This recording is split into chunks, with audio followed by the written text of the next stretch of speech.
Assalomu alaykum. Bugun bir dona tuxumdan shunday mazali sochli tort pishirishni o'rganamiz. Tortimiz uchun quruq mahsulotlarimiz un, kakao, razıxlitter, vanilin, shakarni yaxshilab aralashtirib, suyuq mahsulotlarimizni ham tayyorlab olamiz.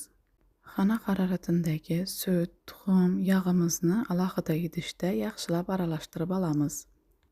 Quruq massamizni ustiga solib, yaxshilab aralashtirib, biskvitimizni tayyorlab olamiz. 1 stakan kofe damlab olib, issiq holatida xamirimizga solamiz. Pechkamizni 150 gradusda usti tengini yoqib qizdirib qo'yamiz. Xamirimiz tayyor bo'lgandan keyin qalbimizga solib, 1 soat davomida yaxshilab pishirib olamiz. Pishib chiqqan tortimiz shunday mazali, sochli, yumshoqqina bo'ladi, shokoladni ta'mi kelib turadi.